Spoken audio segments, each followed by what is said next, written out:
अस्सलामुअलैकुम and a very good morning. जागो लाहौर में आप सबको खुश आमदीद कहते हैं। मैं हूं मुनीबा आसिफ। मैं बिल्कुल ठीक ठाक हूं जनाब। उम्मीद करती हूं आप लोग जहाँ कहीं होंगे खैरियत से होंगे, ठीक ठाक होंगे। आज ना हम अपने प्रोग्राम के आगाज़ में गुस्से के ऊपर बात करने जा रहे हैं, क्योंकि गुस्सा हम सबको आता है और ये एक ऐसा एहसास यहाँ पर जज्बा है जो हर इंसान में फितरतन पाया जाता है। हम सब इंसान कभी ना कभी गुस्से की कैफियत से ज़रूर गुज़रते हैं, इवन दो कि कुछ लोग मौके की मुनासबत से कैफियत का शिकार होते हैं और कुछ लोग आदतन रोज़ाना ही इस एहसास से गुज़रते हैं। हम में अक्सर लोग ख़ुद अपनी इस आदत से ना बहुत ज़्यादा परेशान होते हैं, अफसरदा भी नज़र आते हैं। वो चाहते हैं कि इस आदत से ना छुटकारा हासिल कर लें, मगर नहीं कर पाते हैं। तो सवाल ये है कि क्या हम अपना तमाम तर गुस्सा ख़त्म कर सकते हैं? यकीनन हम ऐसा नहीं कर सकते हैं, क्योंकि हम हमेशा उम्मीदें वाबस्ता करते हैं। अक्सर और बेशतर वो उम्मीदें पूरी नहीं होती हैं और उस वजह से हमें मायूसी का सामना करना पड़ता है और यही मायूसी गुस्से को जन्म देती है। गुस्से का रुख जो है ना, वो हमेशा दूसरों की जानिब होता है। मायूसी की कैफियत में हम दूसरों पर इल्ज़ाम थोप देते हैं, उनके ऊपर इल्ज़ाम लगाते हैं। किसी और की गलती को नुमाया करना दरअसल गुस्से का इजहार होता है। हो सकता है कि आपने हज़ारहां ख़ुद से गुस्सा ना करने का वादा किया हो, लेकिन अचानक ही कोई शख्स बहुत ही गैर अखलाकी हरकत कर देता है और आप उस वक्त अपना उस पर गुस्सा निकाल देते हैं और आपका वादा धरे का धरा रह जाता है, जो आपने ख़ुद से किया हुआ होता है कि आइंदा मैं गुस्सा नहीं करूँगा या करूँगी। और साइंस ये कहती है कि जितने भी इमोशंस है, गुस्सा भी हमारा इमोशन है। जिस तरह हमारा खुशी एक इमोशन है, रोना एक इमोशन है, इसी तरह गुस्सा भी एक इमोशन है। और ये सारे इमोशंस ना, इनकी जो टाइम है ना, टाइम पीरियड आप उसको कह सकते हैं, ये सिर्फ़ और सिर्फ 12 सेकंड्स के लिए आपके ऊपर तारी होते हैं। ये इमोशंस अगर देखा जाए तो अगर 12 सेकंड्स आप अपने ऊपर काबू पा लेते हैं ना, तो आपके ये इमोशंस आपके ऊपर हावी नहीं होंगे, आप इनके ऊपर हावी होंगे। तो इसलिए सिर्फ 12 सेकंड्स की बात है। 12 सेकंड्स किस तरह गुजर जाते हैं हमें पता भी नहीं चलता है कि आप गिनने बैठेंगे ना तो गुजर जाएंगे। तो सिर्फ 12 सेकंड्स की बात है। अपने आप को इस थेरेपी की तरफ लेकर जाएं, ख़ुद को अपना स्टेमिना बढ़ाने की कोशिश करें। जहाँ पर कोई आपको लगता है कि गुस्सा ज़्यादा हो रहा है या बात ज़्यादा बढ़ रही है, वहाँ पे चुप करने की कोशिश कर जाया करें। ज़रूरी नहीं होता कि हर बात पे जवाब देना अपना फ़र्ज़ समझें हम लोग, वरना हम यही समझते हैं। खैर, ये कुछ चीज़ें थी गुस्से के हवाले से जो मैंने आपके साथ शेयर की हैं। अभी हमने आगे बढ़ना है, कुछ बात कर लेते हैं हमारे सेगमेंट के हवाले से। तो आज हमारा सेगमेंट है एक्सरसाइज के हवाले से। तो पाकिस्तान में ना मोटापे की जो शरह है वो ख़तरनाक हद तक बढ़ती जा रही है, जहाँ बालिगों में 58% और बच्चों में 27% से ज़्यादा अफराद मोटापे यहाँ पर वज़न की ज़्यादती का शिकार होते हैं, यानी कि ओवरवेट होते हैं। अब जिससे मुल्क में दिल, डायबिटीज़, हार्मोन से जुड़ी बीमारियों में भी तेज़ी से इजाफ़ा हो रहा है। अक्सर लोग ये समझते हैं कि वज़न कम करने के लिए ना सिर्फ सख्त डाइट ही एक वाहिद रास्ता है, सिर्फ वर्जिश से ही हम वज़न कम कर सकते हैं। और इस पर बात करने के लिए फ़िटनेस एक्सपर्ट हमारे साथ स्टूडियोज़ में मौजूद हैं। रहमान अब्बास हैं, तो उनसे बात करते हैं। रहमान, आपको वेलकम कहते हैं जागो लाहौर में। कैसे हैं आप? ठीक हैं, अल्हम्दुलिल्लाह, गुड। रहमान, जिस तरह मैंने बात की है कि जो मोटापे की शरह है पाकिस्तान में, वो दिन ब दिन या ईयरली बढ़ती जा रही है। अगर स्टैट्स की बात कर ली जाए तो ख़ासतौर पर यंगस्टर्स में जो 58% जो हमारे यंग जनरेशन है वो इस साइड पर है, ओवरवेट है। तो अब हर कोई चाहता है कि हम अंडरवेट अगर है तो हमारा वेट सारा बैलेंस हो जाए, ओवरवेट है तो वज़न हमारा कम हो जाए। तो वज़न कम करने के लिए लोगों का माइंड में ये होता है कि बड़ी तगदो करनी पड़ेगी, बड़ी मुशक्क़त करनी पड़ेगी, डाइटिंग करनी पड़ेगी, इंटेंस वर्कआउट करना पड़ेगा, तब जाके हमारा वज़न कम होगा। वाकई ऐसा है जो कॉन्सेप्ट हमारे माइंड में बन गया हुआ है? अच्छा, पहली बात तो ये कि मुझे लगता है कि जो आपने परसेंटेज बताई है ये कम है, ये कम है, इससे भी ज़्यादा होगी। क्योंकि मैं कुछ यूनिवर्सिटीज़ में जाके लेक्चर्स वगैरह दिए हैं, तो मैं उनको ऑब्जर्व करता हूँ कि एक यंगस्टर, किसी भी जगह आप खड़े होकर देख ले कि एक यंगस्टर जो आजकल के हैं 18 to 20, आप टीनेजर कह लो, उसके बाद आप यंग एज में कह लो, तो उनकी हेल्थ कंडीशन क्या चल रही है? नथिंग। कोई भी आपको फिट नज़र नहीं आएगा, शायद 100 में से एक नज़र आए। तो अगर आप उस परसेंटेज को आप निकालो तो क्या निकलेगा? आप किसी भी यूनिवर्सिटी में चले जाओ तो आप ऑब्जर्व कर सकते हो। एजुकेशन एक अपनी जगह, लेकिन कोई भी हेल्दी एक्टिविटी नहीं है। बस यूं ही इधर उधर अपनी रूटीन को लेकर चलना और उसके अलावा डाइट का ख्याल ना रखना। ये कहना बहुत आसान है। जैसे अभी आपने आज के टॉपिक में रखा कि गुस्सा ऑब्वियसली आता है हर एक को, तो ट्रेनिंग से अपनी डाइट से आप उसको भी कंट्रोल कर सकते हो। तो फिर रहमान कुछ एक्सरसाइज भी बता Exactly, दें हमें perfect. परफॉर्म करके कि वो Yeah, भी जरूरी है, बहुत सिर्फ जरूरी है। प्रैक्टिकल बताना नहीं, प्रैक्टिकल करना हाँ, भी। तो ऑब्वियसली देखें अब उसमें ऐसा है कि हमारी चीज का कुछ ना कुछ तो असर होना चाहिए। हाँ। शायद किसी पे जादू चल जाए। एग्जैक्टली ऐसा ही है। अगर आपने जवान रहना है फिर भी वर्कआउट करें, फिट रहना है फिर भी करें। और हाँ, एंजाइटी ऑब्वियसली हमारी जिंदगी का हाँ हिस्सा जी। बनता जा रहा है। खुश रहना है तब भी वर्कआउट करें। Exactly. आपको पता है अगर आप खुश रहते हैं वो आपके हार्मोन्स रिलीज करते हैं। मैं एक जनरल लाइंस में इजी वर्ड्स में आपको एक्सप्लेन कर रहा हूँ, तो आपकी सेहत के लिए बहुत ज़रूरी है। अच्छा, कुछ वर्कआउट मैं आज आपको शेयर करूँगा, इसमें स्ट्रेंथनिंग वर्कआउट है और इसके साथ में आपको शेयर करूंगा एडवांस में मैं बता दूं कि फेस को चेंज करने के लिए। ओए क्या बात, जॉ लाइन और ये जो हम हो रहे होते हैं, हाँ एग्जैक्टली उसके लिए भी। चले उससे पहले एक कॉलर है, उनसे भी बात कर लेते हैं। मियाँ वाली से उन्होंने हमें ज्वाइन किया है। अस्सलाम वालेकुम। वालेकुम सलाम। कैसे हैं आप? ठीक है जी अल्हम्दुलिल्लाह ठीक ठाक। सर, क्या सवाल करना चाहेंगे?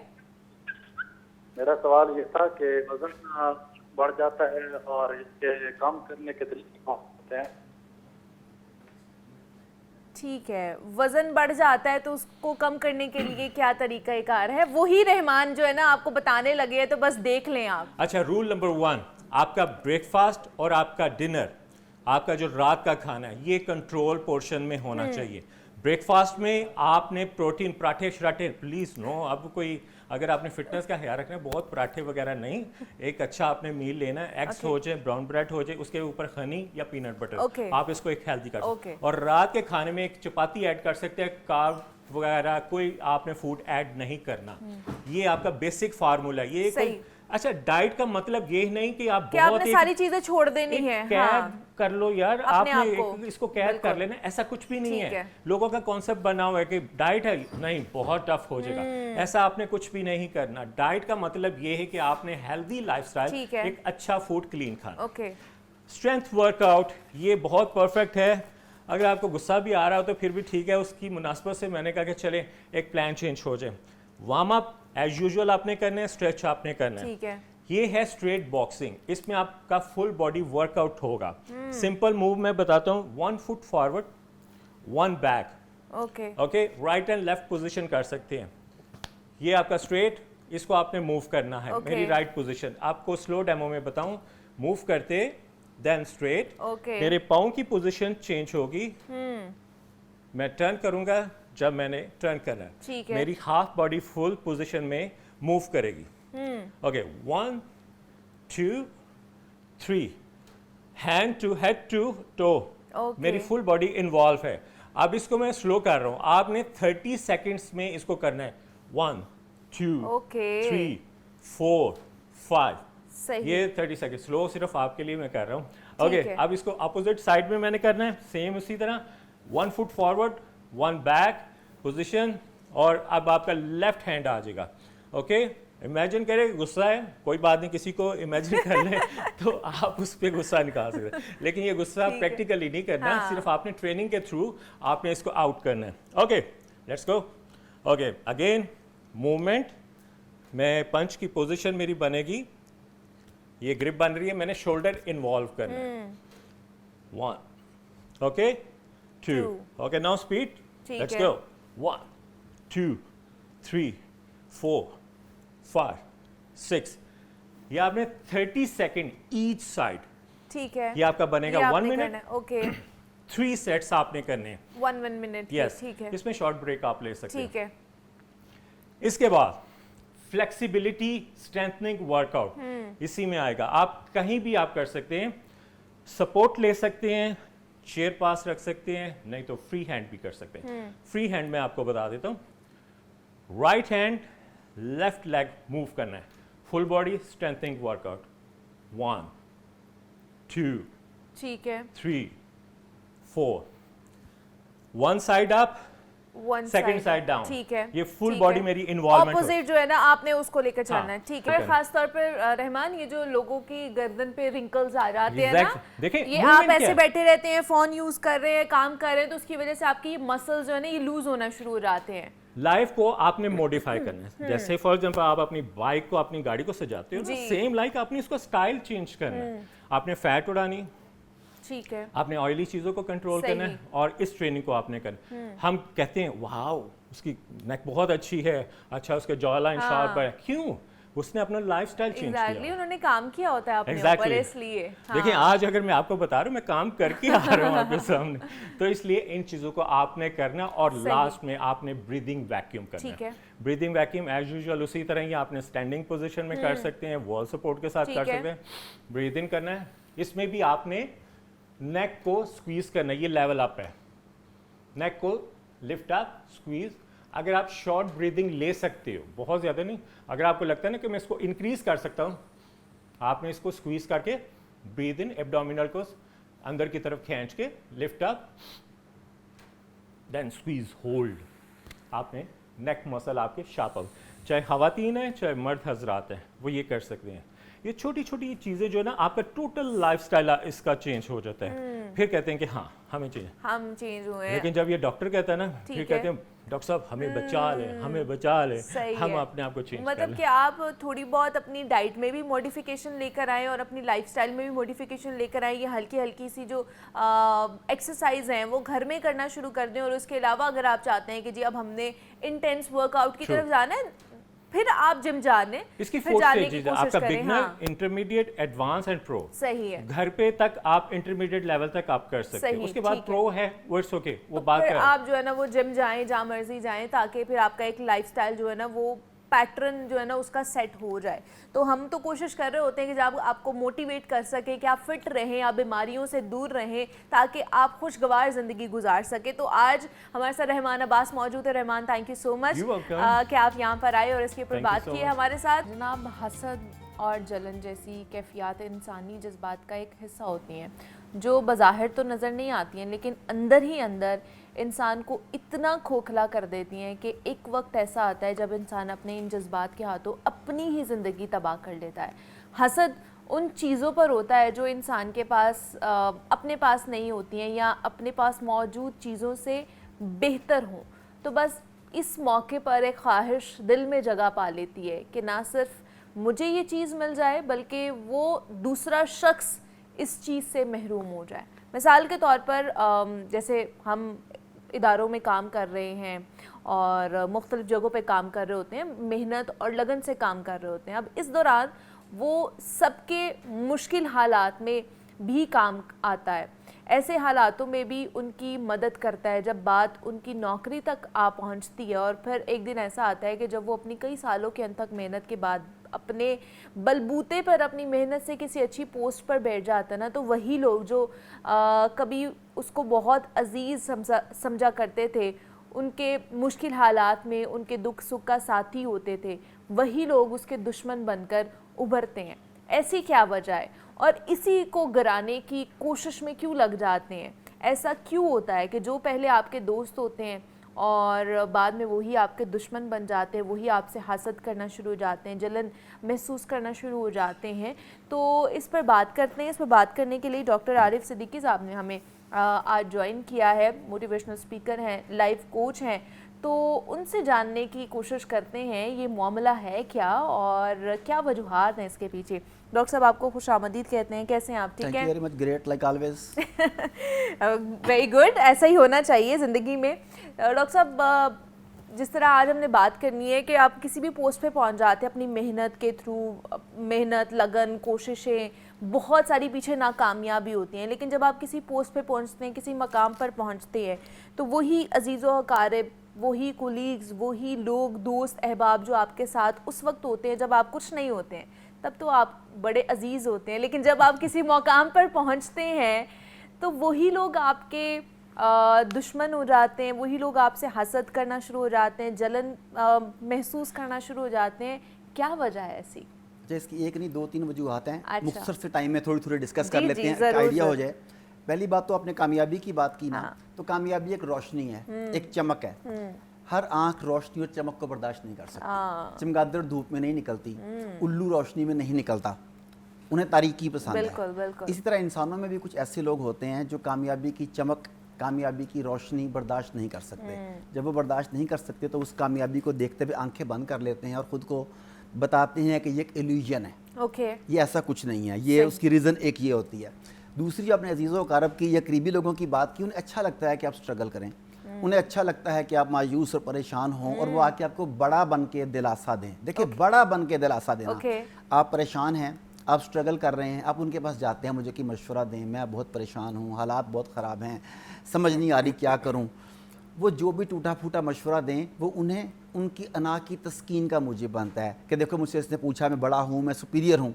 अब एक वक्त आता है कि आप मेहनत करके उन्हें क्रॉस कर देते हैं, अब आप आगे चले जाते हैं। अब वही जो पहले आपकी हेल्प करना चाहते थे, आपको मोटिवेट करते थे कि वाह वाह कमाल कर दिया तुमने, अब वो ये कहने की बजाय अब वो सोसाइटी ने एक नया सेटअप बना लिया है। वो सोसाइटी हर कामयाबी के बारे में ये कहती है कि इसने होगी अनफेयर मीन्स यूज़ किए होंगे, चीटिंग की होगी, सिफारिश करवाई होगी, अकरवा परवरी का मुजाहरा हुआ होगा, रिश्वत दी होगी। यानी वो समझते हैं कि इस सोसाइटी में ईमानदारी के साथ कामयाबी मिलना मुमकिन नहीं है। अब इस सिंड्रोम को लेके वो फैमिली वाले या दोस्त अहबाब साथ चलते हैं। वो कहते हैं कि मेरे सामने मेहनत करता था, कुछ भी नहीं होता था, मेरे सामने स्कूल लाइफ है इसकी, मेरे सामने स्पोर्ट्स लाइफ है इसकी। अब जिस मकाम पर पहुंचे ना, इसने बीच में कोई ऐसी हैंकी फैंकी की है जो हमें पता नहीं, हमें उसे ढूंढना है, उन्हें उसकी कामयाबी डाइजेस्ट नहीं हो रही। इसकी वजह यह है कि वो नीचे हैं और वो ऊपर चला गया। सही। अब बजाय इसके कि वो खुद को ऊपर करें, वो चाहते हैं कि मैं उसे घसीट के नीचे ले आऊं। वहाँ बराबरी चाहते हैं ना। अब बुलंद आदमी के बराबर होने के दो तरीके हैं, आप खुद को बुलंद करें और उसके बराबर आ जाएं। दूसरा तरीका यह है कि उसे खींच के नीचे ले आएं। तो दूसरों को दूसरा तरीका अच्छा लगता है, वो आपको खींच के नीचे लाना, अपने बराबर लाना ज़्यादा पसंद करते हैं। ये एक बुनियादी सा एक फ़लसफ़ा है। तो ये चीज़ें, लेकिन आपने जैसे सिंड्रोम की बात की है ना, तो ये क्या पहले से ही पनपता था हमारे माशरे में या अभी ज़्यादा हो गया? अभी ज़्यादा हो गया है। उसकी वजह हम आपस में, हमारे मेरे और आपके कई प्रोग्राम है सोशल मीडिया के बारे में। तो सोशल मीडिया ने इस चीज़ को बहुत ज़्यादा प्रमोट किया। हम सब लोग देख रहे हैं कि किसी का 5 सेकंड का, 10 सेकंड का, 15 सेकंड का कोई अजीबोगरीब किस्म का एक क्लिप वायरल हो गया और रातों रात जो है उसने फेम लिया, फिर उसे किसी मीडिया चैनल ने उठा लिया या किसी ने ब्रांड एम्बेसडर बना दिया और वो 10-15 सेकंड से उसकी लाइफ चेंज हो गई। अच्छा, वो 1 in a millions होता है, मतलब लाखों में एक भी नहीं, मिलियन में एक ऐसा केस भी होता है। अच्छा, अब वो उस एक केस को टेस्ट केस बना लेते हैं और समझते हैं कि चूंकि इसके साथ ऐसा हुआ है, तब हर आदमी जो कामयाबी की सीढ़ी पर पहुंचता है उसका कोई ऐसा तुक्का लगा है, उसे लक ने फेवर दी है। हालांकि लक हमेशा मेहनती को और ब्रेव को फेवर करती है।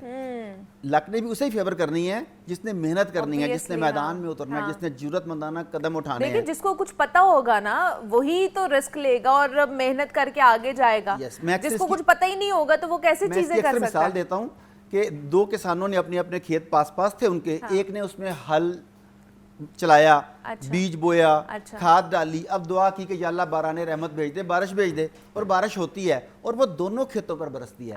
जिसने हल चलाया है, जिसने खाद डाली है, बीज डाला है, उस पर भी और दूसरे पर भी बारिश दोनों पर हुई है, मगर फसल तो वही लेगा ना जिसने बीज बोया है। अब हम लोग बीज नहीं बोते, हम लोग खाद नहीं डालते और हम लोग समझते हैं कि किस्मत की जानिब से सारा कुछ खुद ब खुद हो जाएगा।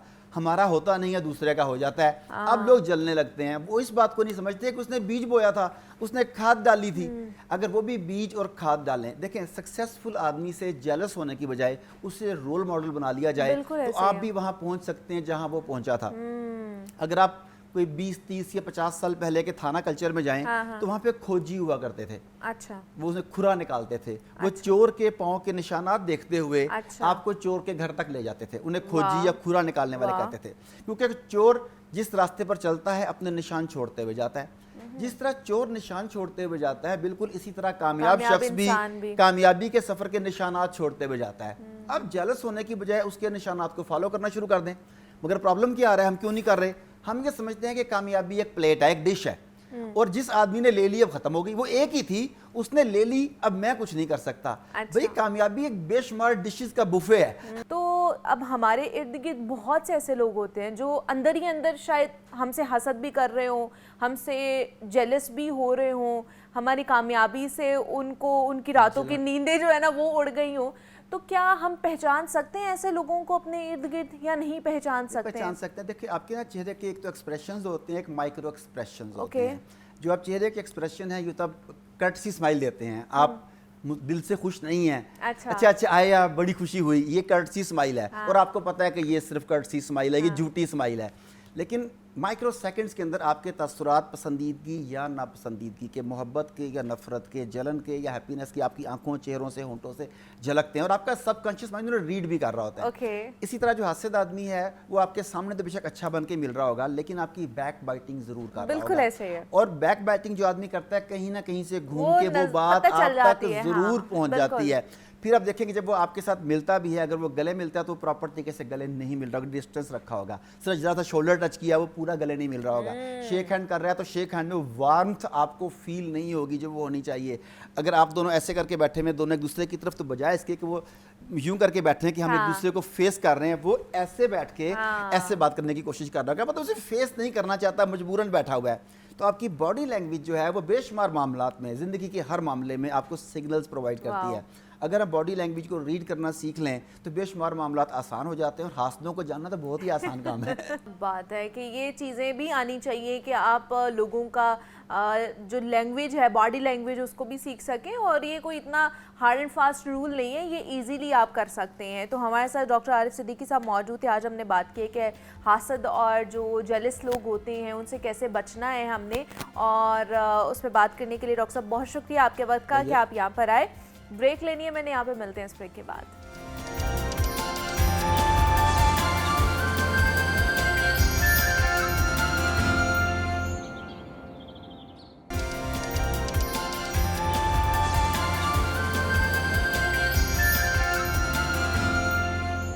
वेलकम बैक टू जागो लाहौर। जनाब, अब कुछ बात कर लेते हैं फूड अथॉरिटी के हवाले से। और आजकल वैसे भी जो खालिस चीज़ें हैं उनके ऊपर थोड़ा सा कन्फ्यूजन का शिकार होती है आवाम। आम शख्स, अगर आम एक बंदे की बात की जाए ना, तो उसको समझ नहीं आ रही होती है कि जो चीज़ हम ख़रीदने हैं ये खालिस है या नहीं है। अब हम जो रोज़मर्रा की चीज़ों को इस्तेमाल कर रहे होते हैं, जिसमें दूध, दही, इस तरह बाकी चीज़ें भी आ जाती हैं, बेकरी आइटम्स भी, अंडे आ जाते हैं, ब्रेड आ जाती है, बाकी और जो चीज़ें हम यूज़ कर रहे होते हैं रोज़ाना की बुनियाद पर, घी, देसी घी, क्या ये चीज़ें सही में असली हैं?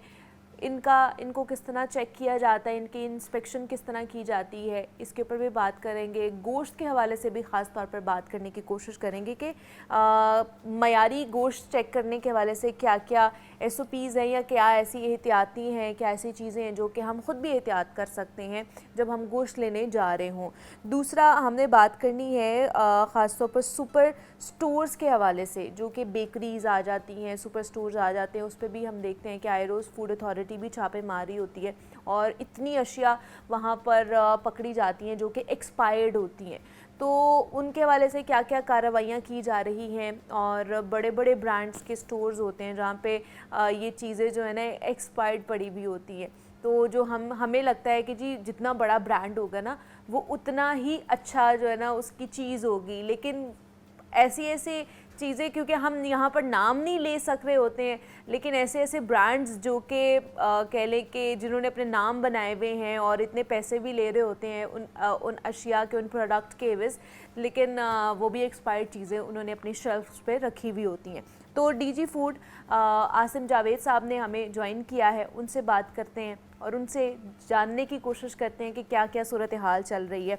आसिम साहब, आपको खुश आमदीद कहते हैं। कैसे हैं आप? ठीक है जी, अस्सलाम वालेकुम। मैं ठीक हूं। वालेकुम अस्सलाम। आसिम साहब, ये सारी चीज़ें जानने से पहले, जिस तरह भी लास्ट फाइनेंशियल ईयर्स गुजरा है, क्योंकि ये जून में जुलाई में नया शुरू हो जाता है, तो इसमें इंस्पेक्शन और ऑपरेशंस आप लोगों ने जो किए, उसका रेशो मैं कहूँगी कि किस तरह की निकली, सक्सेसफुल रेट जो था वो क्या रहा था? देखिए, पिछला माली साल जो अभी गुजरा है इसमें पंजाब फूड अथॉरिटी की फूड सेफ्टी टीम्स ने बहुत मेहनत से काम किया है, और साल 2023-24 जो इससे पिछला साल था उसके निस्बत हमारी इंस्पेक्शंस में तकरीबन जो है वो 100% इंक्रीज़ था। अच्छा। हमने पिछले साल जो है 12,35,000 से ज़्यादा इंस्पेक्शंस की पूरे पंजाब में, और जो मिलावट माफिया उनके खिलाफ हमने 1344 FIRs की, और हमने तकरीबन 1.5 बिलियन से ज़्यादा फ़ाइन किए। अच्छा। और इसके अलावा तकरीबन 3200 के करीब हमने जो EPOs नाफिज किए कि जहाँ पे मुज़र सेहत चीज़ें बन रही थी तो हमने टेम्पररी तौर पर उसको एमरजेंसी प्रोहिबिशन ऑर्डर किया। तो मैं ये समझता हूँ कि पंजाब फूड अथॉरिटी की वही ऑपरेशनल कैपेसिटी वही है, लेकिन इसके बावजूद ना ईद को छुट्टी ना किसी भी गज़टेड हॉलीडे को हम छुट्टी नहीं करते। अच्छा। तो ये टीम्स की एक मोटिवेशन है, एक हमने रिवार्ड्स और जो है पनिशमेंट्स का सिलसिला बनाया हुआ है, जिसकी वजह से हर डिस्ट्रिक्ट की ये कोशिश होती है कि वो ज़्यादा इंस्पेक्शंस करे, ज़्यादा बड़े रेड करे, ज़्यादा बड़े जो विजिलेंस बेस्ड ऑपरेशंस हैं जिनमें दूध को नाकिस दूध को पकड़ा जाता है या नाकिस गोश्त को तलब किया जाता है या बेवरेजेस के खिलाफ एक्शन लिया जाता है, तो वो KPIs ऐसे बने हुए हैं जिसकी वजह से एक तो फूड सेफ्टी इंश्योर होती है और दूसरा ये है कि ऑपरेशंस जो पिछले सालों की निस्बत समझ ले कि उनमें 100% जो है वो इंक्रीज़ अच्छा, है। वो इंक्रीज़ आता है। लेकिन आपको लगता है कि जो ऑपरेशनल कैपेसिटी है पंजाब फूड अथॉरिटी की ख़ास तौर पर, वो इनफ है या ज़्यादा होनी चाहिए, मैन पावर ज़्यादा होनी चाहिए या इनफ है ये? देखिए अभी हम कुछ जो है ना रिफॉर्म्स कर रहे हैं। अच्छा। एक तो ये है कि स्लॉटर हाउसेस को पूरे पंजाब में हम एक मॉडल और मॉडर्न स्लॉटर हाउसेस बना रहे हैं जो कि तमाम फूड सेफ्टी के जो स्टैंडर्ड्स हैं उनको मीट कर रहे होंगे। अच्छा, अनहाइजेनिक वहाँ पे स्लॉटरिंग नहीं हो रही होगी। उसमें बुचर्स जो है वो ट्रेंड होंगे, एक तमाम SOPs कि जानवर का एंटीमॉर्टम किया जाए, उसको 24 घंटे के लिए जो है वो पहले रखा जाए, एंटीमॉर्टम के बाद अगर वो फिट है तो तब उसको स्लॉटर किया जाए, उसके बाद उसका पोस्टमार्टम किया जाए और उसके बाद जो है वो उसका मतलब गोश्त की जो तरसील होती है या ट्रांसपोर्टेशन होती है उसको इंश्योर करवाया जाए। तो ये सारी चीज़ें हम उन स्लॉटर हाउसेस में लेके आ रहे हैं, उसमें हम कुछ नई पोजीशंस ऐड कर रहे हैं। सही, ठीक है। वेटनरी ऑफिसर की, वेटनरी स्पेशलिस्ट की, और उसके साथ साथ हम इरादा रखते हैं कि हमने तकरीबन 40 से 50 फूड सेफ्टी टीम्स जिनमें वेटनरी सेफ्टी टीम्स हैं, मीट सेफ्टी टीम्स हैं, उनको हमने ऐड करना है इस साल में। उसके अलावा हम ये भी इरादा रखते हैं कि हमने एक मोबाइल फूड सेफ्टी फोर्स जो है वो बनानी है, क्योंकि कुछ ऐसे एरियाज़ होते हैं जहाँ पे गाड़ी नहीं जा सकती, गलियों के अंदर, तंग मोहल्लों के अंदर। तो हमारी जो वो मोबाइल स्क्वाड होगा वो एक टीम के साथ अटैच होगा और वो जो है वो गलियों के अंदर जाके फूड के मुख्तलिफ पॉइंट्स को देख रहे होंगे। जो स्मॉलर मेजर्स हैं वो खुद ही ले लेंगे, जो बड़ी इंस्पेक्शन रिलेटेड इश्यूज होंगे वो अपनी जो कंसर्न टीम है उसके साथ उसको शेयर कर देंगे। तो ये चीज़ें हमारी जो है वो पाइपलाइन में है कि चीज़ों को किस तरह आगे लेकर जाया जाए।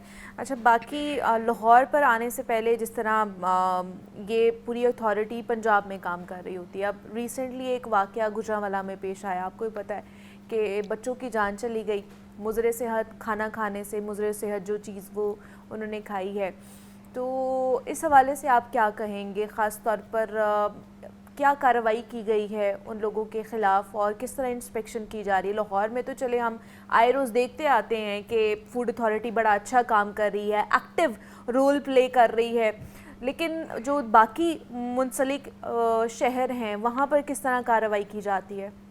देखें, एक तो ये बहुत ही अफसोसनाक वाक़या है, हमें दिली तौर पर दुख है। वो जो कबड्डी प्लेयर थे, इंटरनेशनल कबड्डी प्लेयर, उनके 2 बेटियां और 1 बेटे की डेथ हुई, वेरी सैड। हमने एक्शन ये किया है कि हमने 3-4 जगह जहाँ से उन्होंने खाना लिया था, केक एक जगह से लिया, एक जगह से शवारमा लिया, हमने उनको बंद भी किया, FIR भी किया है।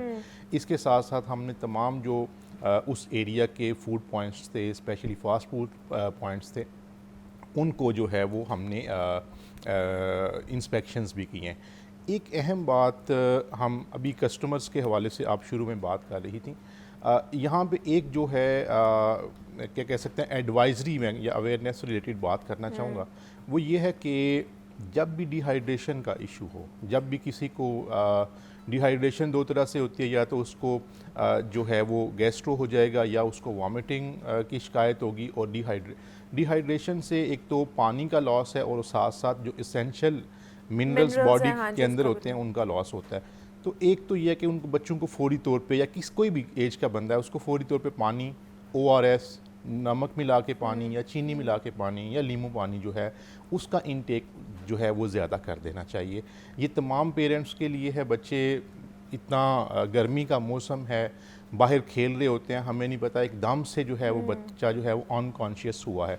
तो ये हिदायत। दूसरी ये चीज़ है कि आपने शुरू में तज़किरा किया कि एक्सपायर्ड आइटम्स बाज़ात हमारी इंस्पेक्शंस के बावजूद भी ऐसा समटाइम्स होता है कि दुकानदार किसी आखिरी कोने पे उन्होंने ऐसी चीज़ें रखी होती हैं तो सही चीज़ों के साथ उसको एक्सपायर्ड को भी मिला देते हैं। तो मैं कस्टमर से भी जो है कंज्यूमर से भी गुजारिश करूँगा, हम सब कंज्यूमर हैं, जब भी कोई चीज़ आप लें तो उसके ऊपर उसकी एक्सपायरी डेट को आप जो है वो पढ़ सकते हैं, वो ज़रूर पढ़ना चाहिए। अब जैसे अब उन्होंने शवारमा खाया, अब शवारमा की एक्सपायरी डेट तो नहीं होगी ना, वो कैसे हम इंश्योर करेंगे? ऐसे छोटे छोटे फूड पॉइंट्स हैं, ये हर गली मोहल्ले में लगा हुआ होता है। शवारमा पॉइंट, बर्गर जो 200-300 रुपए में भी आपको मिल रहा है, और लोगों की अब इनकम नहीं है, लोग खा लेते हैं इतनी चीज़ के, बच्चे ज़िद करते हैं। तो क्योंकि बहुत से लोग फिर ये भी शिकायत करते हैं कि जो फूड अथॉरिटी है उसका ज़्यादातर फोकस लाहौर के ऊपर होता है, क्योंकि ये सूबाई दारुल हुकूमत भी है, यहाँ पर सारी इंतज़ामिया भी है, वज़ीर आला भी है, तो ज़रा वो चेक एंड बैलेंस यहाँ पे ज़्यादा है, इसलिए उनका पूरा फोकस जो है ना वो लाहौर पे होता है। बाकी जो इलाके या बाकी जो शहर है ना वहाँ पे इतना उनका फोकस नहीं होता। देखिए तमाम शहरों में, तमाम डिस्ट्रिक्ट्स और उसकी तहसील में हमारा फोकस होता है और हम उनको एक रेगुलर इंस्पेक्शंस जो है वो कर रहे होते हैं, लेकिन इसके बावजूद इतनी तमाम मैं ये अर्ज़ करता हूँ कि 130 मिलियन पॉपुलेशन और टोटल 152 हमारी फूड सेफ्टी टीम्स, तो ये अगर 300 भी, इसलिए ही मैंने पहले ये कर लिया था सवाल कि आपको लगता है कि ऑप्शनल कैपेसिटी हमारी इनफ है या हमें ज़्यादा बढ़ानी चाहिए, क्योंकि इस तरह के नाखुशगवार वाक़यात हमारे सामने आते हैं। देखिए ऑपरेशनल कैपेसिटी जो है कम से कम डबल होनी चाहिए। हम यही प्लान करते हैं कि अगले 5 साल के अंदर हमने फूड अथॉरिटी की जो ऑपरेशनल कैपेसिटी है उसको डबल करना है। इस साल हम तकरीबन 40 से 50 मज़ीद फूड सेफ्टी की टीम्स ऐड कर रहे हैं, जिनमें मीट सेफ्टी की भी जो है वो टीम्स हैं। देखिए 2 चीज़ों ने बहुत ज़्यादा कंज्यूम होना है, एक मिल्क और दूसरा मीट और तीसरा बेवरेजेस, तो ये तीनों, और उसके बाद चौथी चीज़ जो है वो ऑयल और घी है। इन तीनों के जो है हम सेपरेट जो है इन चारों के हम सेपरेट डायरेक्टोरेट्स बना के इनकी स्पेसिफिक जो है वो स्पेशल टीम्स बनाएंगे और उनके ज़रिए से इंश्योर करवाएंगे कि कहीं पे भी स्लैकनेस नहीं रह जाए, ताकि आवाम जिन्होंने वो फूड को कंज्यूम करना है, हम सब जो है वो ज़ाहिर है यही पानी पीते हैं, यही खाना खाते हैं, ये ज़िंदगी की बका का एक ज़रिया है, तो उसको अनहाइजेनिक नहीं होना चाहिए, उसको अनसेफ नहीं होना चाहिए, बल्कि उसको क्वालिटी फूड होना चाहिए, ताकि उससे बच्चों को, बड़ों को, बुज़ुर्गों को जो है, नौजवानों को, ख़वातीन को उससे अच्छी ग़िज़ाइयत जो है वो मिले। सुपर स्टोर्स के हवाले से या बेकरीज के हवाले से किस तरह तो किया जाता है? जब भी इंस्पेक्शन पे जाते हैं तो एक तो रॉ मटेरियल, उसके अलावा जो फूड हैंडलर्स हैं उनकी पर्सनल हाइजीन, अच्छा, उसके अलावा ये है कि जहाँ उन्होंने उन चीज़ों को स्टोर किया होता है उनकी वर्क प्लेस हाइजीन, स्टोरिंग की हाइजीन, और फिर प्रोडक्शन एरिया के अंदर जिन प्रैक्टिसेस को उन्होंने अडॉप्ट किया होता है उसको हम देख रहे होते हैं। जो उसका डिस्प्ले होता है उसमें ये ज़रूरी होता है कि वो अपनी एक जो है ना उसकी MFG और उसकी एक्सपायरी डेट जो है वो ज़रूर मेंशन करें। कुछ चीज़ों की लाइफ आपको होता है 72 आवर्स होती है, कुछ की 24 आवर्स होती है, क्योंकि बेकरी आइटम्स की शॉर्ट लाइफ होती है, और कुछ आइटम्स की जैसे बिस्किट है उनकी थोड़ी ज़्यादा जो है वो लाइफ होती है। तो इस चीज़ को सबके लिए जो है ना हमारा उसमें 2 पॉइंट्स हैं। एक तो ये है कि अगर आप देखें कि कहीं पे भी प्रोडक्शन इस तरह से हो रही है कि वो अनहाइजेनिक प्रैक्टिसेस को अडॉप्ट किए हुए हैं तो 1223 पे हमें इतला करें। और दूसरा ये है कि जब भी आप कोई प्रोडक्ट ख़रीदते हैं, बेशक वो बेकरी आइटम है, बेशक वो कोई भी जूसेस हैं, कोई भी आइटम है, फूड आइटम, तो उसकी एक्सपायरी को जो है वो ज़रूर देख लिया करें। ठीक है कि अपने तौर पर भी आप एहतियात ज़रूर करें और फूड अथॉरिटी के साथ भी मुआवनत करें, उनको भी हेल्प करें। आपके इर्द गिर्द कहीं पर भी ऐसी कोई इलीगल चीज़ हो रही है, इलीगल फैक्ट्री लगी हुई है जो कि जाली चीज़ें बना रही है, तो आप कंप्लेन ज़रूर दर्ज करवाएं। आसिम जावेद साहब ने हमें ज्वाइन किया था, DG फूड अथॉरिटी हैं। आसिम साहब बहुत शुक्रिया आपके वक्त का, क्या आप आए। ब्रेक लेते हैं और मिलते हैं इस ब्रेक के बाद।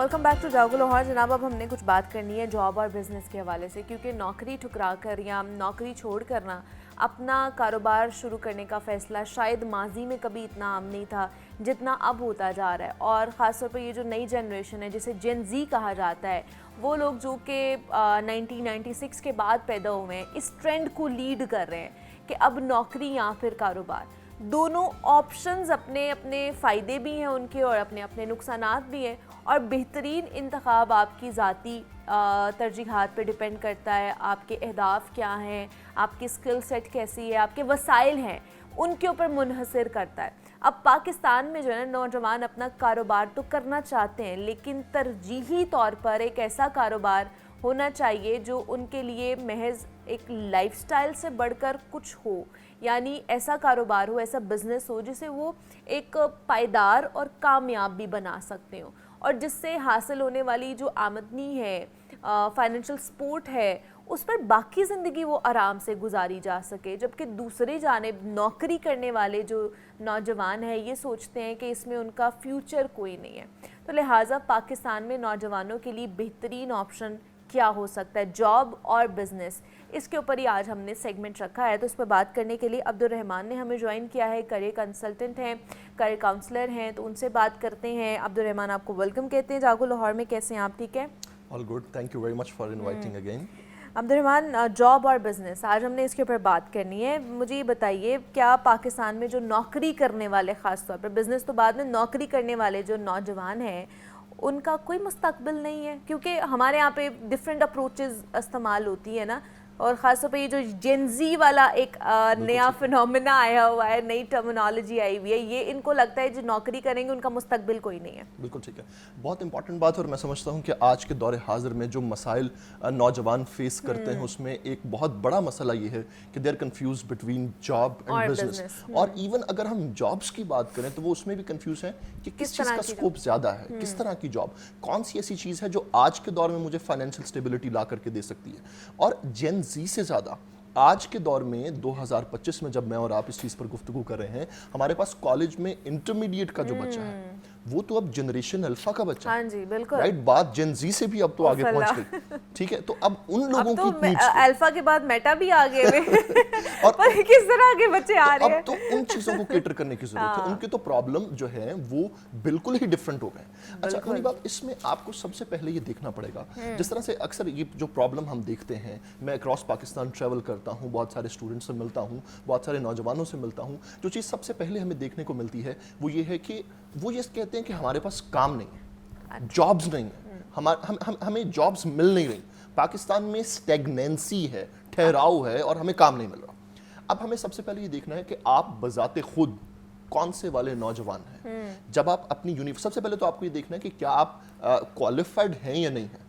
अगर आपने कोई फॉर एग्जांपल बिजनेस एडमिनिस्ट्रेशन की डिग्री की हुई है, कॉमर्स की डिग्री की हुई है, फाइनेंस की डिग्री की हुई है, कोई टेक्निकल आपने डिग्री कर रखी है या नहीं कर रखी है, अब दोनों तरफ से आपको डिफरेंट राउट से होकर के आना पड़ेगा। आपके लिए अपॉर्चुनिटीज डिफरेंट होंगी।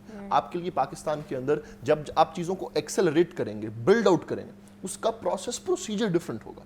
और बहरहाल जब आप किसी चीज में स्पेशलाइज्ड है, आपने उस चीज को पढ़ रखा है, समझ रखा है, तो आपको उस चीज का प्रिविलेज, उस चीज का बेनिफिट जरूर मिलता है, बिकॉज आपको ऑलरेडी अंडरस्टैंडिंग होती है। मुनीब, आपको ये देखना है कि आप बजाते खुद यंगस्टर कौन से हैं। अच्छा। आपने ड्यूरिंग द डिग्री रट्टा लगाया, आपने during the degree time waste किया, आपने लेक्चर्स बंक किए, आपने सिर्फ एग्जाम से 10 दिन पहले तैयारी की है, आपने कोई इंडस्ट्रियल एक्सपोजर नहीं लिया, आपने कोई इंटर्नशिप नहीं ली, आप एक कूजे में बंद रहे।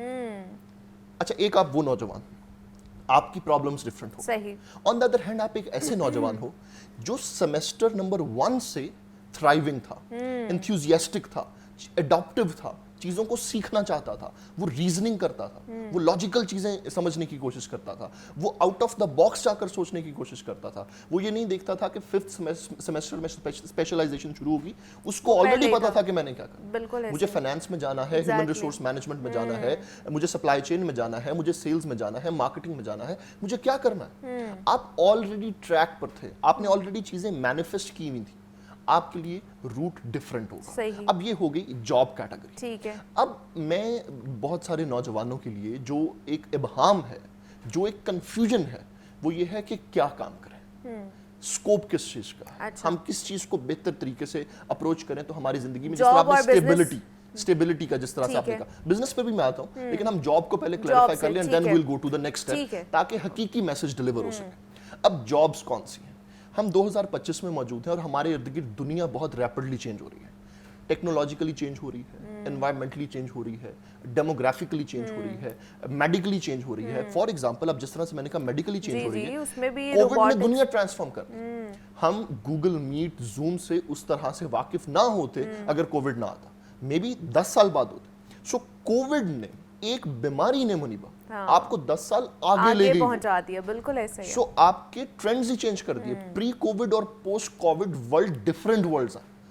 पहले हाइब्रिड जॉब का कॉन्सेप्ट था ही नहीं, आप 9 to 5 ऑफिस आ रहे थे, अब हाइब्रिड है। अब रिमोट जॉब का कॉन्सेप्ट है, आप दुनिया में कहीं बैठे हो आप काम कर सकते हैं। किन इंडस्ट्रीज में आप काम कर सकते हैं, हम उस पर बात करते हैं। और ये मैं उन नौजवानों के लिए बात कर रहा हूँ, या तो वो अभी कॉलेज में है या यूनिवर्सिटी में है, या वो अपनी पोस्ट ग्रेजुएशन के लिए जा रहे हैं and then they will hit the industry. ठीक है। नंबर 1, अब जो सुन रहे हैं वो या तो नोट कर लें या अपने जहन में उसको बिठा लें। आर्टिफिशियल इंटेलिजेंस और machine learning is going to rule the world. Okay. Number 2, आपके पास आ गया साइबर सिक्योरिटी। जिस तरह आप चीजों को डिजिटलाइज करेंगे, साइबर क्राइम इंक्रीज होगा और साइबर प्रोटेक्शन की जरूरत आपको पड़ेगी। सो cyber security is the field of, और मैं ये बात कर रहा हूं उन डिग्रीज की, उन जॉब्स की, उन इंडस्ट्री स्टेटस की जो 2035 तक प्रिवेल करेंगे। और उसमें आपको पॉजिटिव ट्रेंड देखने को मिलेगा। सो नंबर 1 मैंने आपसे जिक्र किया artificial intelligence and machine learning, then आपके पास आ गया cyber security. Number 3, space technology. Space technology is going to be the banger in the future. और मजीद अगर आप बात करें क्लाइमेटिक एंड एनवायरमेंटल चेंजेस, आपने देखा होगा जैसी गर्मी अब आपको, जो हीट वेव्स अब आपको देखने को मिलती हैं, पहले तो इस तरह से सिलसिले नहीं थे। सो आपको ये क्लाइमेटिक चेंजेस और एनवायरमेंटल चेंजेस को कोप अप करने के लिए भी आपको चीजें करनी पड़ेंगी।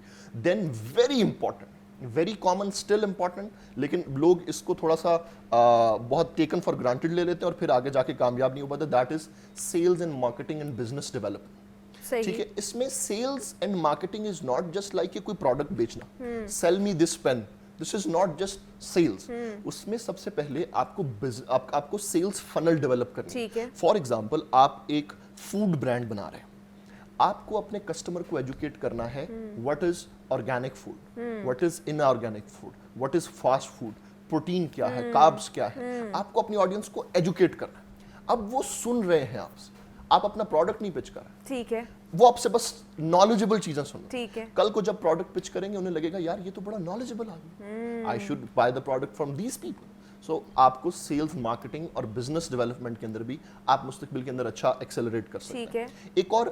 एक और जो बिजनेस स्ट्रेटा मैं आपके साथ शेयर कर सकता हूँ, इंडस्ट्री स्ट्रेटा जो आपके साथ शेयर कर सकता हूँ, that is fintech and blockchain.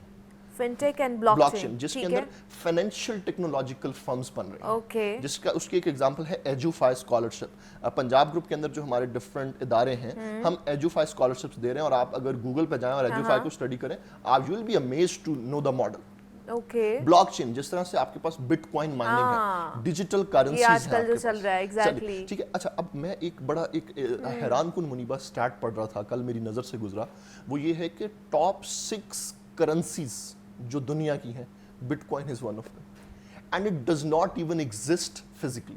Oh my God, अगर बिटकॉइन के सर्वर्स बंद हो जाएं, ह्यूमन काइंड का सबसे बड़ा फ्रॉड, इंसानियत की तारीख का सबसे बड़ा फ्रॉड, राइट। सो ये चीजें इस तरह से रैपिडली चेंज हो रही हैं।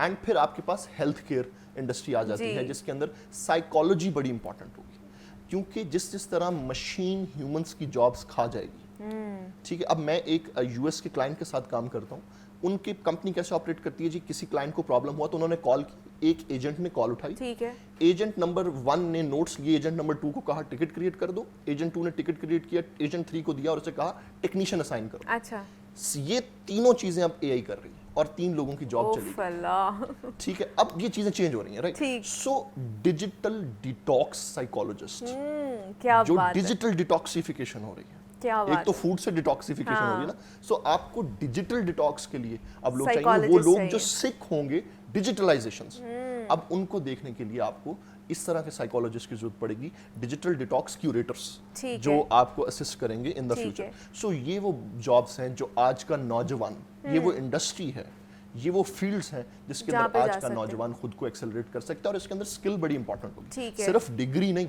सिर्फ Skills भी रट्टा चाहिए। नहीं, सिर्फ CGPA नहीं, आपको स्किल भी चाहिए। एंड द मोस्ट इंपॉर्टेंट जिस पे मैं बहरहाल बार बार एम्फोसिस देता हूँ, दैट इज कम्युनिकेशन स्किल। आप चीज को बेच सकें, आप लोगों तक अपना पैगाम पहुंचा सकें, आप जो सोच रहे हैं आप उस चीज को कम्युनिकेट बता कर सकें, सकें। दैट ठीक इज है। Very important. So communication skill is number 1। Number 2 पे जो आपके पास आ जाता है, दैट इज पीपल मैनेजमेंट। ठीक है। आपने अपने लोगों को कैसे चल, आज के लोगों के मसले डिफरेंट हैं, मेरी टीम आज डिफरेंट तरीके से काम करती है, मेरे लोगों को आज डिफरेंट तरह के प्रॉब्लम्स आ रहे हैं। So number 2 is team management. Number 3 very important, that is project management. ठीक है।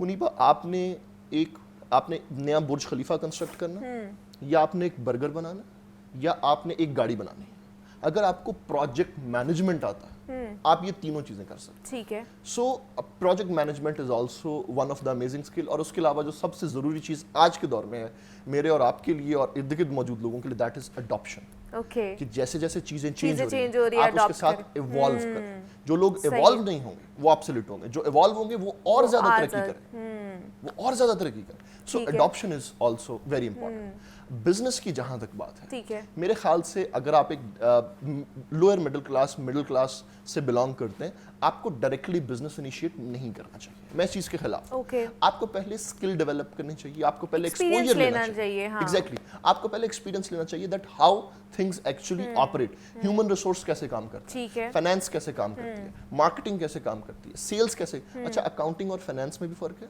सेल्स और Sales और मार्केटिंग में भी फर्क है। सो ये चीजें कैसे डिफरेंट हैं एंड हाउ दे ऑपरेट।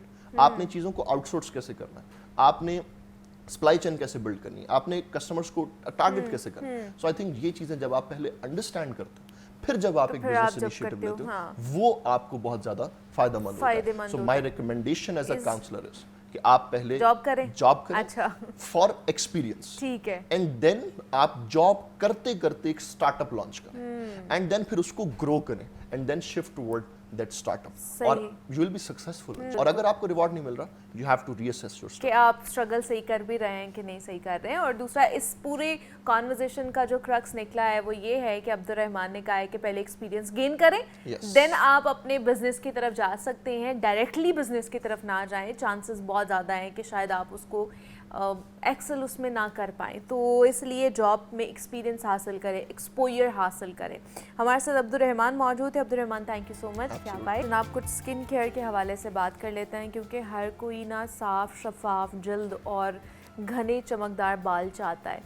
और चेहरे की चमक और बालों की जो खूबसूरती है वो सिर्फ महंगी क्रीम्स या फिर सैलून्स विज़िट की मोहताज नहीं है, बल्कि घरेलू रेमेडीज़ ऐसी भी हो सकती हैं जिनसे आपके स्किन और आपकी बालों की जो है ना बेहतरीन निगहदाश्त मुमकिन हो।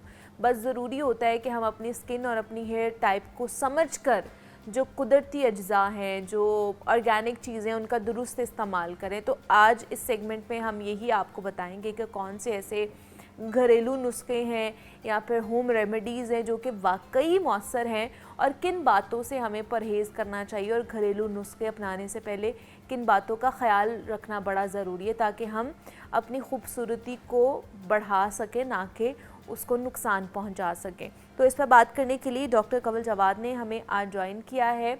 क्लिनिकल डर्मेटोलॉजिस्ट हैं, स्किन स्पेशलिस्ट हैं, तो उनसे बात करते हैं। डॉक्टर साहब, आपको वेलकम कहते हैं जागो लाहौर में। कैसी हैं आप? ठीक है, थैंक यू सो मच। मैं ठीक हूँ, आप ठीक हैं? मैं भी बिल्कुल ठीक ठाक।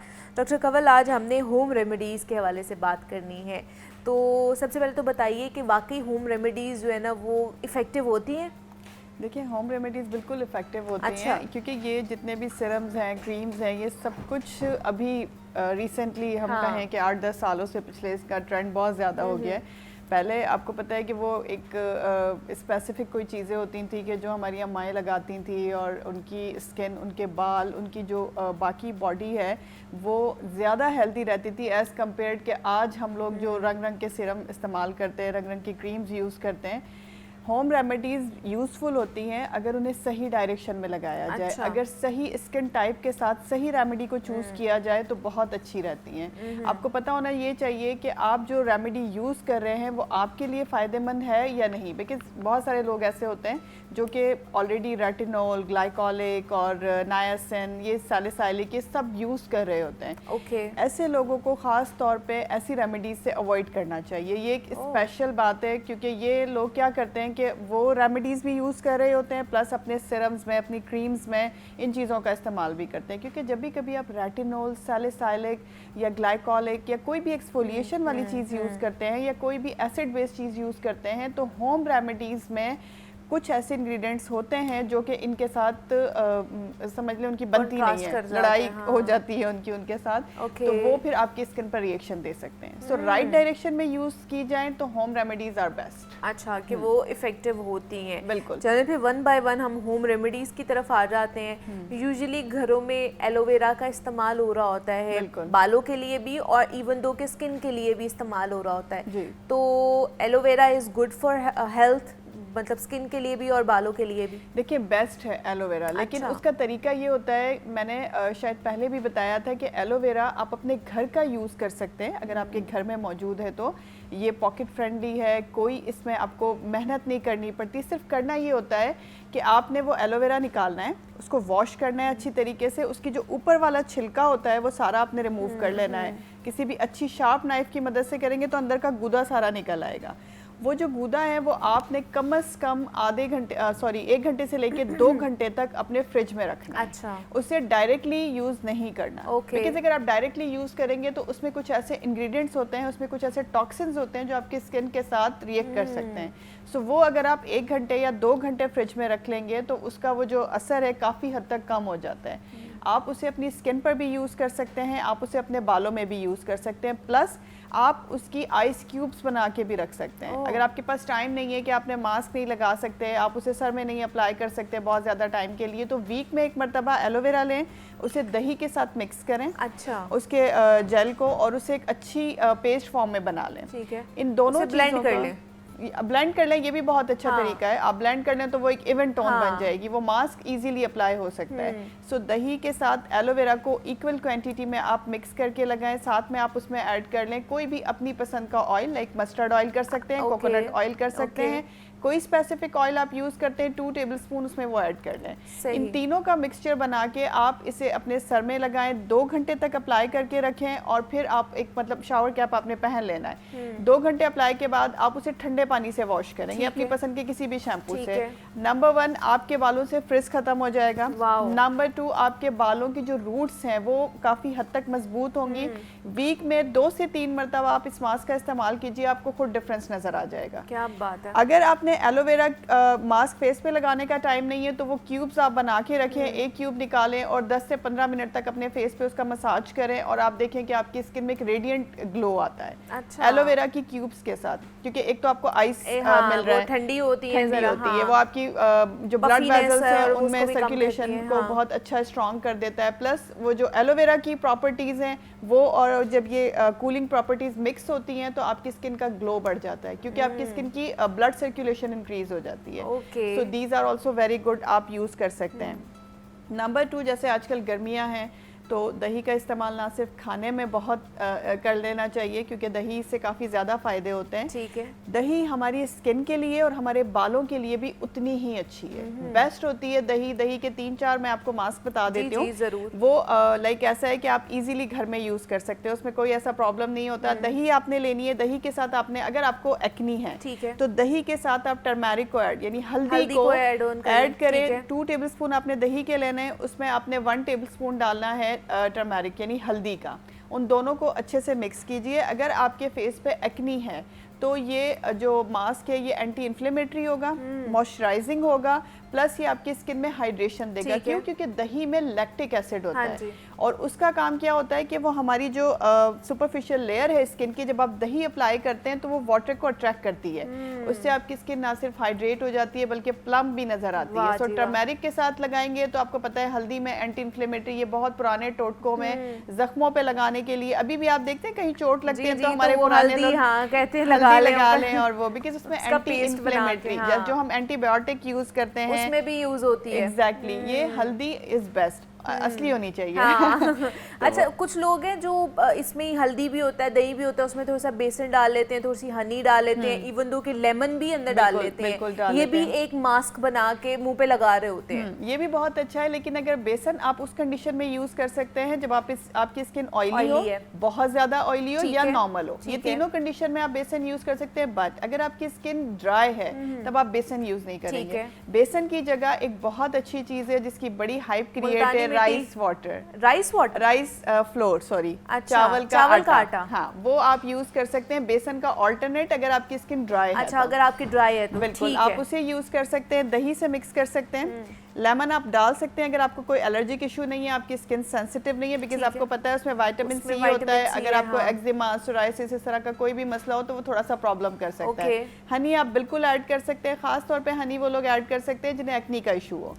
सो दही और हनी इज बेस्ट, दोनों का मिक्सचर बनाइए। अगर आपकी स्किन ऑयली है तो आप इसमें बेसन ऐड कर सकते हैं, अगर आपकी स्किन ड्राई है तो आप इसमें चावल का आटा मिक्स कर सकते हैं। इन तीनों का कॉम्बिनेशन आपकी स्किन पर एक फ्लॉलेस ग्लो देगा, नंबर 1। नंबर 2 आपकी एक्नी को काफ़ी हद तक सप्रेस कर देगा, और नंबर 3 वो आपकी स्किन को टाइट कर देगा। रीज़न क्या होता है कि जो चावल होता है बेसिकली हम इसे अपनी लैंग्वेज में बोटॉक्स का नाम देते हैं, चावल का आटा। अगर आप अपने सर में लगा रहे हैं तो भी, अगर आप अपनी स्किन में लगा रहे हैं तो भी। सो दिस इज बेस्ट, आप यूज कर सकते हैं। कोरियन ग्लास स्किन का एक ट्रेंड आपको पता है चला हुआ है, और उसमें बेसिकली यूज ही कोरियन उसमें चावल भी होते हैं ना प्रोडक्ट्स, वो आप उसकी प्यूरी बनाएं, आप उसका पानी इस्तेमाल करें, आप उसको कुछ, लेकिन उसका तरीका ये होता है कि जितना आपने फर्मेंटेड यूज करना है ना, लाइक नॉर्मली चावल लिया 2 या 3 चम्मच, उसे आप एक जग पानी में भिगो दें और उसे कम से कम 3 से 4 दिन पड़ा रहने दें। और आपको पता है जब वो पड़ा रहेगा कॉन्टिन्यूसली तो वो एक उसमें स्मेल पैदा हो जाती है, जो हमें वैसे अगर हम उसे वैसे सूंघे तो नागवार गुजरती है, लेकिन एक्चुअली वो जो पानी तैयार हुआ है, this is best for your skin, this is best for your वो टोनर आपका तैयार हो जाएगा। एग्जैक्टली, आप उसे स्प्रे बॉटल में डाल के रख सकते हैं, उसे फ्रिज में रखें, मुंह पे भी करें और बालों में भी कर सकते हैं, बिल्कुल कर सकते हैं। So this is best. Korean glass skin तो हमारी नहीं बन सकती क्योंकि हम पाकिस्तानी हैं। तो लास्टली 2 और ऐसी चीजें हैं जो कि मैंने लोगों को देखा यूज कर रहे होते हैं। एक तो अंडे की जो सफेदी होती है वो भी मुंह पे लगा रहे होते हैं टाइटनिंग के लिए। दूसरा बनाना पील भी मुंह पे कर रहे होते हैं, उसका छिलका जो है ना वो उतार के तो उसको भी मुंह पे लगा रहे होते हैं। कहते हैं जी उससे भी बड़ा आपको स्किन जो है ना आपकी अच्छी हो जाती है या फिर ग्लोई हो जाती है। वाकई ये हो जाता है। देखिए बनाना पील से तो मैं इतना खास कोई मुत्तफिक नहीं हूँ। बनाना पील से इतना ज़्यादा कोई खास इफेक्ट नहीं पड़ता। उसका रीज़न ये होता है कि समटाइम आपको ना उससे इरिटेशन भी हो जाती है, और उसका रीज़न ये होता है इरिटेशन होने का कि आपका वो उतना प्रॉपर्ली वॉश नहीं हुआ होता, उतना प्रॉपर्ली क्वालिटेड नहीं होता कि वो आपकी स्किन पर अच्छा इफेक्ट दे। लेकिन अंडे की जर्दी इज वेरी गुड, सफेदी आप यूज कर सकते हैं फेस के लिए। अगर आपने एक टाइटन लुक देना है स्कैल्प के लिए यूज कर सकते हैं योगर्ट के साथ मिला के, तो वो डैंड्रफ के लिए बेस्ट है। ये दोनों यूज कर सकते हैं। एक अंडा आपका जो है ना वो सर के लिए भी यूज हो जाएगा और वही जो है ना चेहरे के लिए भी, स्किन के लिए भी यूज हो जाएगा। तो आज हमने होम रेमेडीज के ऊपर बात की है। स्किन स्पेशलिस्ट डॉक्टर कमल जवाद हमारे साथ मौजूद थी। डॉक्टर साहिबा बहुत शुक्रिया आपके वक्त का कि आप आई, और मुझे इजाजत दीजिए। अपना ख्याल रखिएगा। अल्लाह हाफिज।